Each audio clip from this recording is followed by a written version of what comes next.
Marvelous Mabel, written by Crystal Hubbard, illustrated by Aliana Harris, published by Lee and Low Books. Growing up was never an option for Mabel Fairbanks. Born in Florida in 1915, Mabel was orphaned by the age of 8 and bounced from home to home until an older brother in New York City agreed to take her in. Sitting on the northbound train, Mabel watched as the poverty and confusion of life in the South grew distant and smaller. She fidgeted with excitement. Mabel knew something marvelous was waiting for her in New York City. Mabel's brother and his wife owned a fish stand in Harlem. "You're gonna have to work if you want to stay here," her sister-in-law demanded. Mabel didn't mind the hard work and enjoyed talking to customers.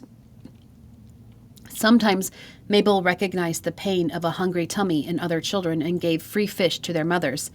One day, her sister-in-law caught her. "What are you doing?" she snapped. "They were hungry," Mabel explained. "It's just one fish." "They get what they can pay for," her sister-in-law insisted. "Don't do it again." But Mabel kept giving fish away. Frustrated, Mabel's sister-in-law told her to leave the apartment. Her brother didn't say anything, so Mabel held her head high and walked out the door. But she had no place to go. Mabel spent her days at school and took her meals at a church soup kitchen. When she couldn't sleep in a church, she spent her nights under a blanket of newspapers on a bench in Central Park. Early one evening, a young woman with a baby approached Mabel. "Why are you sleeping in the park?" she asked. "This is the only home I have now," Mabel answered. "Well, you can't live out here," the woman said. "It's too cold and it isn't safe. I've been looking for someone to help with my baby. Would you come to my home and work for me?" Eager for a roof other than branches with falling leaves, Mabel accepted. Mabel slept in the nursery in the woman's apartment overlooking Central Park. She walked the baby through the park every day. Mabel often stopped to watch the skaters on the ice rink. The skaters glided in arcs, spins, and circles, never colliding, never stopping. Like wind-up toys, they danced over the ice. "That's so beautiful," Mabel thought. "I want to do that." One evening, Mabel noticed a pair of big black skates in a pawn shop window. She entered the store and told the shopkeeper, "I'd like those skates, please." The shopkeeper eyed Mabel. "If you've got the money, they're yours, even though you could fit both your tiny feet in one skate." "I'll give you 50 cents, she offered. "Those blades are so rusted and dull, they couldn't slice warm butter." $2, the shopkeeper said. $1, Mabel said. "There's no line of folks waiting to buy those skates." The shopkeeper grumbled. "Small price to be rid of you and the skates." Mabel paid him and skipped home from the shop. When Mabel tried on the skates, the shopkeeper's words came back to her. The skates were too big. They were also heavy, worn, and dark, not at all like the pretty snow-white boots of the skaters in Central Park. Not one to give up, Mabel pulled out the cotton from an old stuffed toy and pushed it into the toes of the skates until they fit snugly. Mabel could now wear them, but she couldn't stand in them. She found her balance by walking up and down the building's service stairwell, holding tightly to the railing. Babies don't stay small for long, and soon Mabel's employers didn't need her anymore. The family sought the help of Wally Hunter, their building's part-time handyman, who was known for taking in homeless children. Everyone called him Uncle Wally. He gladly welcomed Mabel to his home. Uncle Wally walked Mabel to school on his way to work at Schraft's Ice Cream Company. Every evening he prepared supper while Mabel completed her homework. For the first time in a long time, Mabel had someone to take care of her. Mabel kept working on her balance in her oversized skates. Uncle Wally wrapped the blades in cardboard to protect the floors. Mabel clomped around the house, holding on to furniture until she found her footing. Finally, Mabel was ready to try skating on ice. She went to a frozen pond in Morningside Park and quickly learned that even old skates with dull blades could move very fast. Her feet stuttered across the blade-scarred ice. Mabel fell. She fell a lot, and she fell hard. Sore and chilled, Mabel considered going home for the day when a pair of skaters arrived. They studied the pond. "Let's go to the Gay Blades rink," one of the girls suggested. "The ice there is smooth and perfect." Mabel quickly slipped out of her skates and into her shoes. She followed the girls and stood in line behind them at the entrance to the rink. When it was Mabel's turn to pay the admission fee, the cashier refused the 2 quarters she offered him. He grunted. "Blacks don't skate here." He pointed to a sign posted on the wall. "Colored trade is not solicited." Mabel wasn't surprised.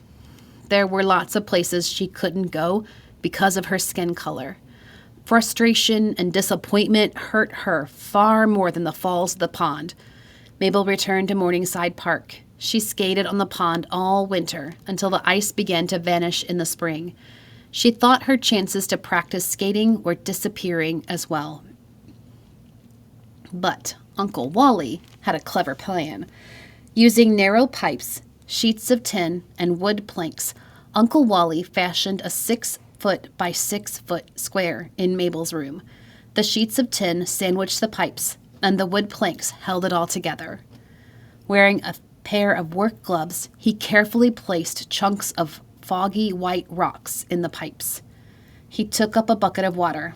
"Watch this." He poured a steady stream on the sheet of tin.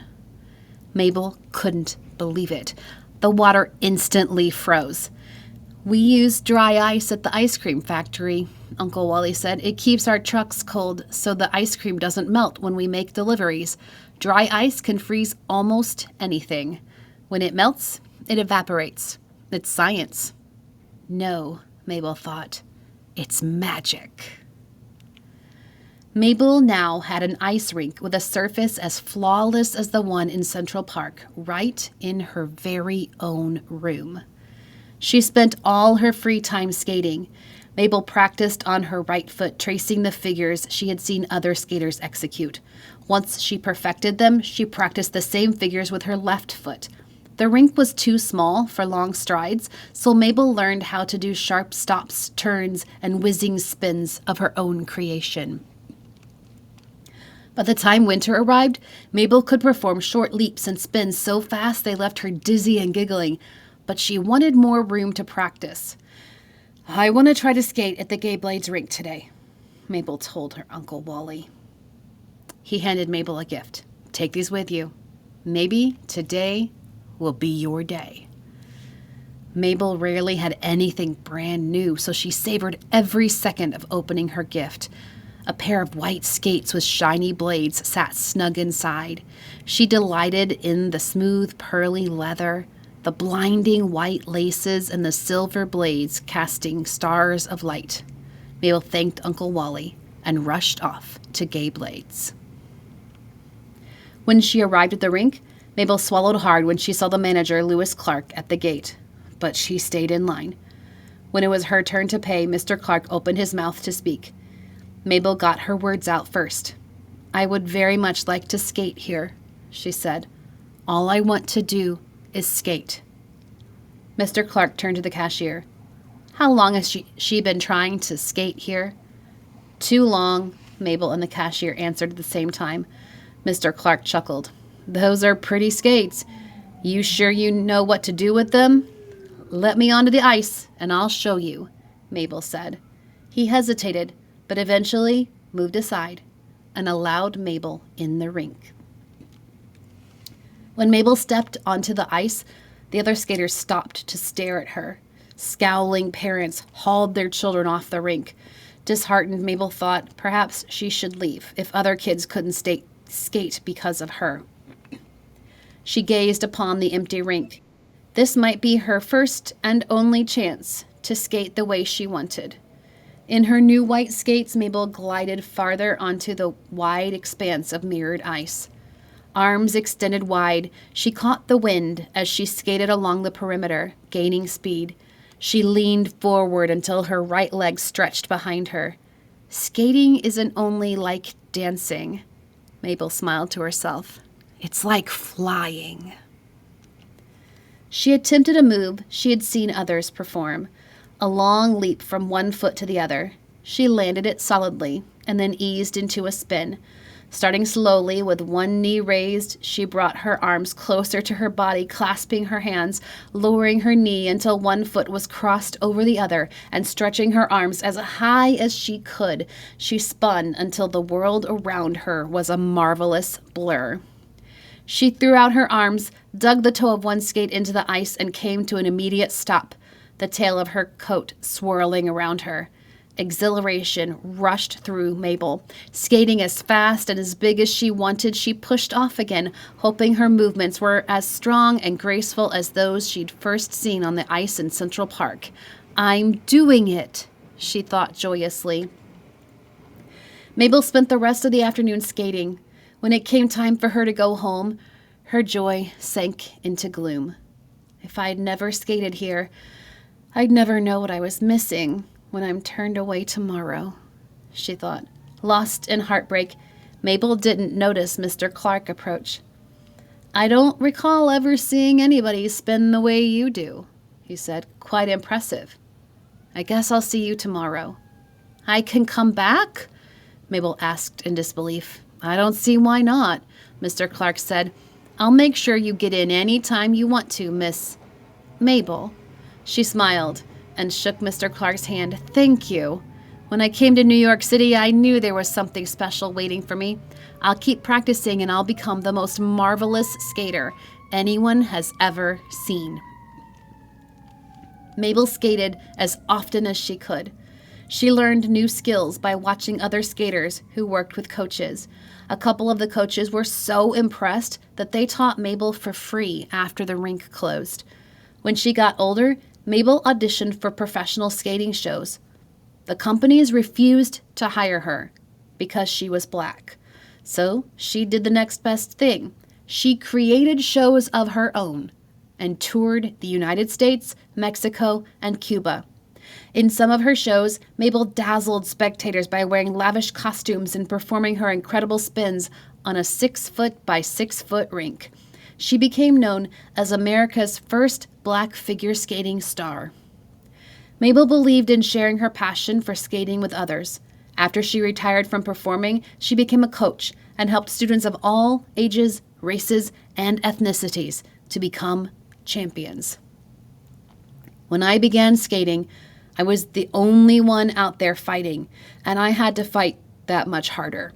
If I had been allowed to go to the Olympics or ice capades like I wanted to then, I may not have helped other blacks like I did and coached such wonderful skaters. And I think all that has been just as important and meaningful."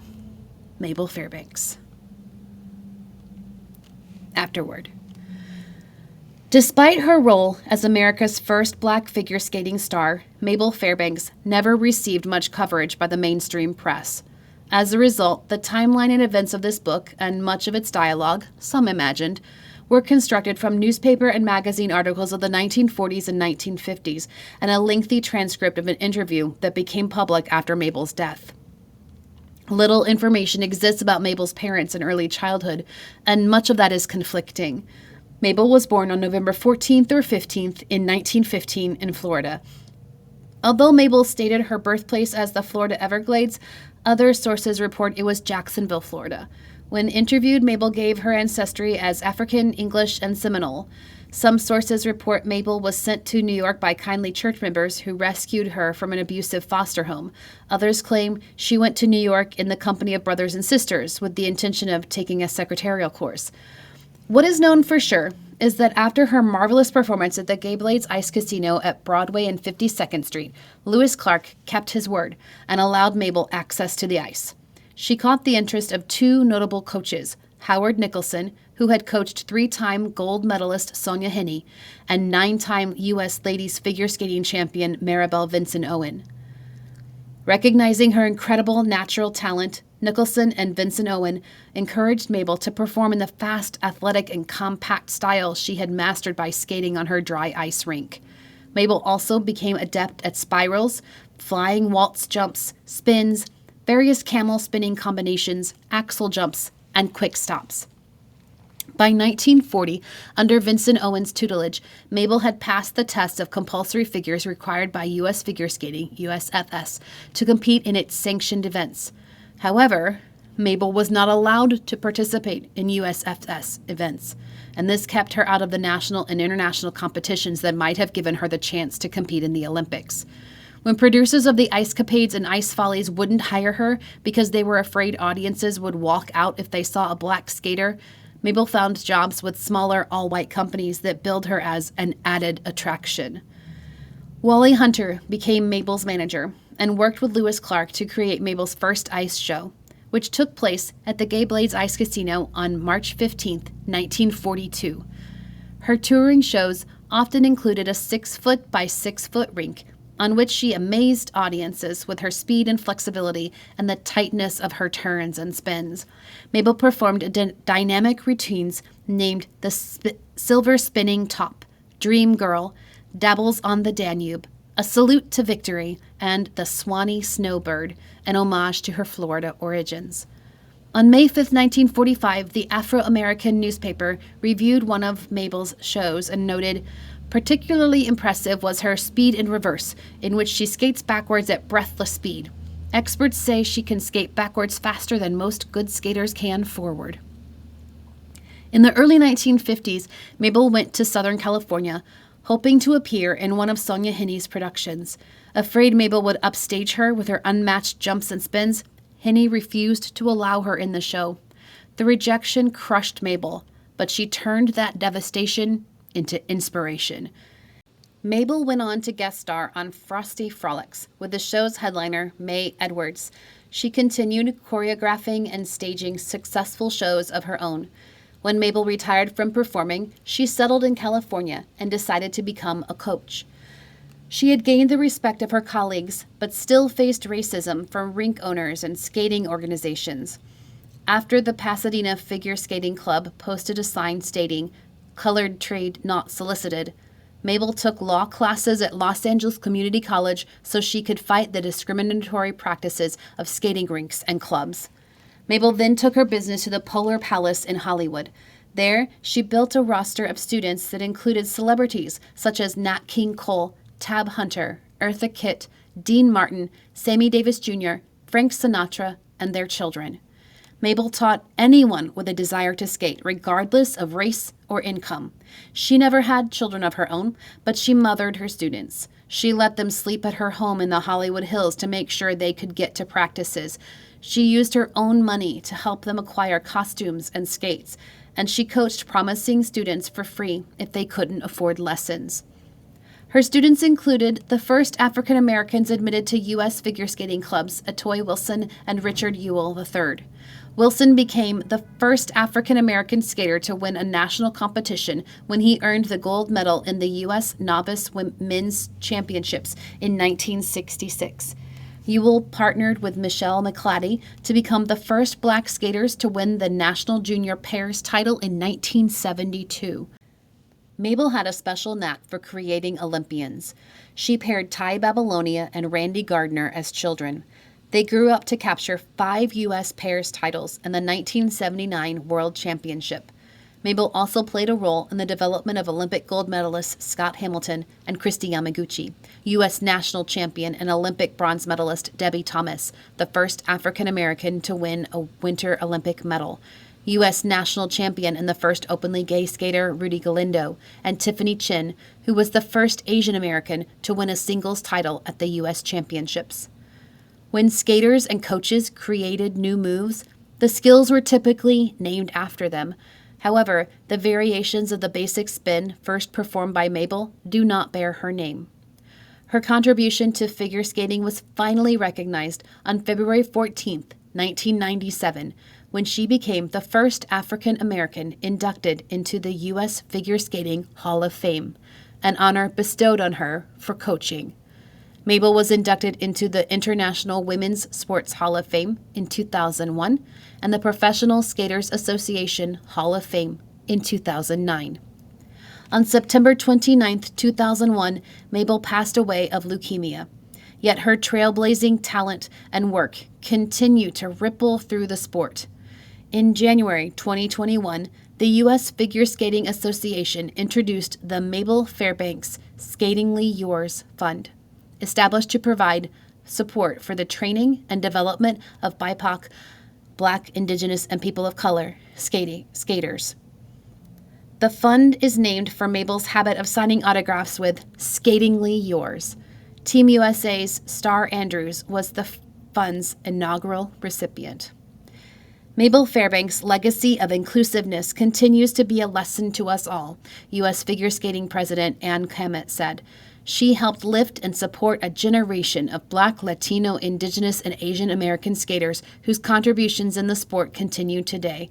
This fund will continue her work while putting a much-needed spotlight on our athletes of color.